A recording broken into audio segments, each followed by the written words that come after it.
നമസ്കാരം. അപ്പോൾ Hema commission report പുറത്തു വരുന്നതിന് ഒരു 2 ദിവസങ്ങൾക്ക് മുൻപോ മറ്റോ ആണ് ഇന്ന് ഈ ചടങ്ങിന്റെ നടപടിക്രമങ്ങൾ, ഇതിന്റെ ഇവന്റ് ഫ്ലോ എന്താണ് എന്ന് ഇതിന്റെ സംഘാടകർ തീരുമാനിച്ചത്. അപ്പൊ അന്ന് തന്നെ പ്രസുമായിട്ട് ഒരു കൂടിക്കാഴ്ചയുണ്ട് എന്ന് തീരുമാനിച്ചിരുന്നു.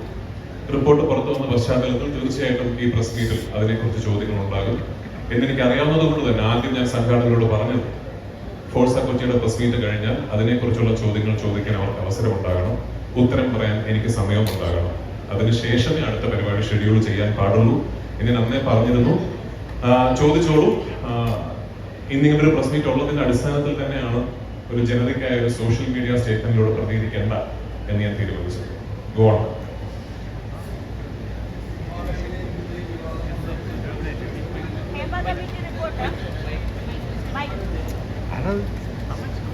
ഹലോ, സിനിമാ മേഖല ഹേമ കമ്മിറ്റി റിപ്പോർട്ട് വന്നതിന് ശേഷം തുടർച്ചയായിട്ട് വിക്കറ്റുകൾ ഓരോന്നായിട്ട് വീണുകൊണ്ടിരിക്കുകയാണ്.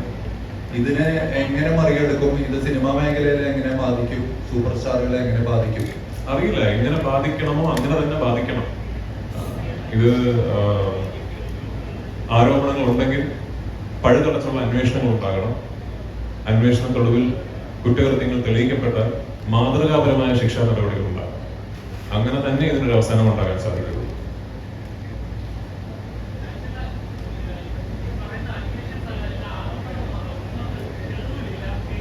അതുകൊണ്ടാണ് ഞാൻ പറഞ്ഞത്, ആരോപണങ്ങൾ ഉണ്ടെങ്കിൽ അന്വേഷണം ഉണ്ടാകണം.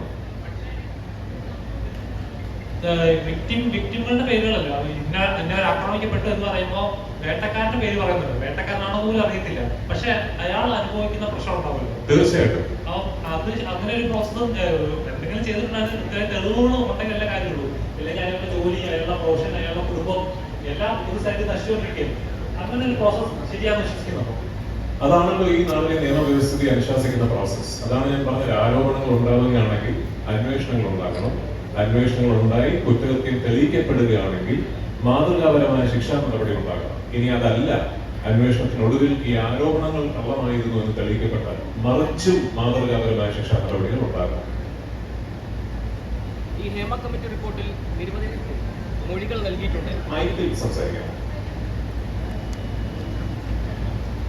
ഈ ഹേമ കമ്മിറ്റി റിപ്പോർട്ടിൽ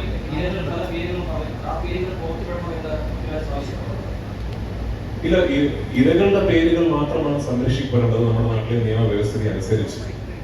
ആരോപണ വിധേയരുടെ പേരുകൾ സംരക്ഷിക്കപ്പെടാൻ ഒരു നിയമവ്യവസ്ഥിതി ഇന്ന് നാട്ടിൽ ഇല്ലാത്തിടത്തോളം കാലം അത് പുറത്തുവിടുന്നതിൽ നിയമ തടസ്സങ്ങളുണ്ടെന്ന് ഞാൻ കരുതുന്നില്ല. So it's up to the government. ആ കമ്മിറ്റി റിപ്പോർട്ടിലുള്ള പേരുകൾ പുറത്തുവിടണോ വിടണ്ടേ എന്നുള്ള തീരുമാനം എടുക്കേണ്ടത് ഞാനോ നിങ്ങളോ അല്ല, അധികാരത്തിലിരിക്കുന്ന ആൾക്കാരാണ്. By all means. രാജു, ഈ ഒരു റിപ്പോർട്ട് കണ്ടപ്പോ നല്ലൊരു മലയാള സിനിമയിലെ ഒരു സീനിയർ ആർട്ടിസ്റ്റ് എന്ന രീതിയിൽ ഒരു ഞെട്ടൽ ഉണ്ടായോ? സിനിമയ്ക്കുള്ളിൽ ഈ ഒരു സംഭവങ്ങളൊക്കെ നടക്കുന്നു എന്ന് കണ്ടിട്ട് ഞാൻ എന്തിനാണ് ഞെട്ടുന്നത്? ഹേമ കമ്മീഷനുമായിട്ട് ആദ്യം സംസാരിച്ച ആൾക്കാർ ഒരാളാണ്. ഈ റിപ്പോർട്ട് സമർപ്പിക്കപ്പെടുന്നത് സിനിമാ മേഖലയിൽ സ്ത്രീകൾ നേരിടുന്ന പ്രശ്നങ്ങളെ കുറിച്ച് സമഗ്രമായ ഒരു പഠനം നടത്തുവാനും അതിനെ തുടർന്ന് എങ്ങനെ ഒരു സേഫ് വർക്ക് സ്പേസ് ക്രിയേറ്റ് ചെയ്യാൻ സാധിക്കും എന്നുള്ളതിനെ കുറിച്ച് ചിന്തിക്കാനും വേണ്ടിയാണ്. അപ്പോൾ ഈ റിപ്പോർട്ട് പ്രസിദ്ധീകരിച്ചു എന്നുള്ളതിൽ ഞാൻ എന്തിനാണ് ഞെട്ടുന്നത്? അതിൽ കുറ്റകൃത്യങ്ങൾ ചെയ്തിട്ടുള്ള ആൾക്കാരെ കണ്ടെത്തിയിട്ടുണ്ടെങ്കിൽ ഈ തുടർന്ന് എന്താണ് നടക്കാൻ പോകുന്നത്, തുടർന്നുള്ള നടപടികൾ എന്താണെന്ന് അറിയാൻ നിങ്ങളെ പോലെ തന്നെ എനിക്കും ആകാംക്ഷ.